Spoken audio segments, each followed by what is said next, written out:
وَأَشْهِدُوا إِذَا تَبَايَعْتُمْ، جب بھی کوئی سودا کرو، کوئی بھی سودا ہو، اس پر بھی گواہ بنا لیا کرو. یعنی گواہوں کے بغیر جو سودا ہے اس میں بھی گڑبڑ ہو سکتی ہے، ہوتی ہے نا، لوگ کرتے ہیں. ابھی ایک بیانہ ہوا اور تھوڑی دیر کے بعد ایک دوسرا گاہک آ گیا، اس نے اس سے جو ہے کچھ پیسے زیادہ بتا دیے.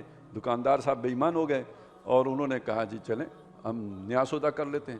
تو اگر اس پہ گواہ ہوں تو یہ جو سودا تو پھر اب جو ہے وہ پائیدار ہو جائے گا، تو اس پر گواہ کر لیا کرو. وَلَا يُضَارَّ كَاتِبٌ وَلَا شَهِيدٌ، اور نقصان نہ کیا جائے نہ لکھنے والے کا اور نہ گواہ کا. گواہوں پر کو بھی مار دیتے ہیں نا لوگ، تو اس لیے مار دیتے ہیں کہ گواہ ہی نہیں رہے گا تو پھر چلیں میرا کیس ثابت ہو جائے گا. تو نہ نقصان کیا جائے لکھنے والے کا، یعنی اس کو بھی ڈانٹ ڈپٹ نہ ہو، اس سے بھی خفگی ناراضگی نہ کی جائے. اس نے تو بس جو آپ نے بولا وہ اس نے لکھا، اس میں اس کا تو کوئی قصور نہیں.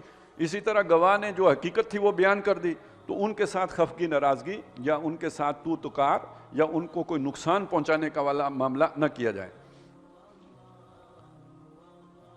وَإِن تَفْعَلُوا، اور اگر تم یہ حرکت کرو گے، یعنی گواہوں کے ساتھ کوئی زیادتی کر دی یا لکھنے والے کے ساتھ، فَإِنَّهُ فُسُوقٌ بِكُمْ، تو یہ تمہاری طرف سے گناہ کی بات ہوگی. وَاتَّقُوا اللَّهَ، اور اللہ سے ڈرتے رہو. وَيُعَلِّمُكُمُ اللَّهُ، اللہ تمہیں سکھاتا ہے. وَاللَّهُ بِكُلِّ شَيْءٍ عَلِيمٌ، اور اللہ تعالیٰ کو ہر شے کا پتہ ہے، ہر شے جانتا ہے وہ.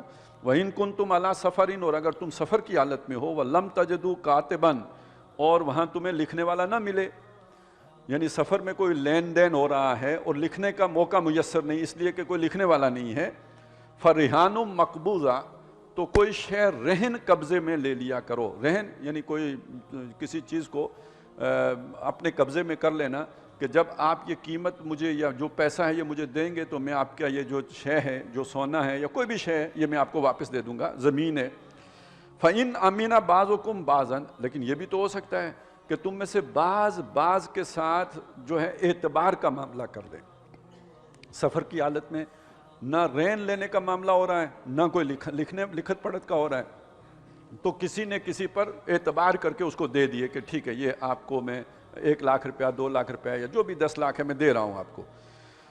فَلْيُؤَدِّ الَّذِي اؤْتُمِنَ أَمَانَتَهُ، تو جس شخص کو پر اعتبار کیا گیا ہے، جس کو امانت سپرد کی گئی ہے، جسے معتبر مانا گیا ہے، فَلْيَتَّقِ اللَّهَ، تو اسے چاہیے کہ وہ پوری امانت لوٹا دے.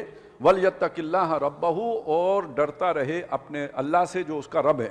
وَلَا تَكْتُمُوا الشَّهَادَةَ، اور اے مسلمانوں تم گواہی کو مت چھپاؤ. ایک کوئی کام ہوا ہے آپ کے سامنے، بعد میں اختلاف پیدا ہو گیا، تو وہاں جو سچی گواہی ہے وہ دو، اسے نہ چھپاؤ. وَمَنْ يَكْتُمْهَا، جس نے گواہی کو چھپایا، فَإِنَّهُ آثِمٌ قَلْبُهُ، تو اس کا دل گناہگار ہوا، اس کا دل گویا اس کے پر داغ پڑا. اب اس کے اندر حق کی قبولیت کا مادہ کمزور پڑ جائے گا، اس لیے کہ اس کے پاس ایک حق تھا، اس کا اظہار اس نے نہیں کیا. وَاللَّهُ بِمَا تَعْمَلُونَ عَلِيمٌ، اور جو کچھ تم کرتے ہو اللہ تعالیٰ کو معلوم ہے. ایسا نہیں کہ تم نے حق چھپا لیا تو اللہ کو پتہ نہیں ہوگا، وہ سارا اللہ کو معلوم ہے.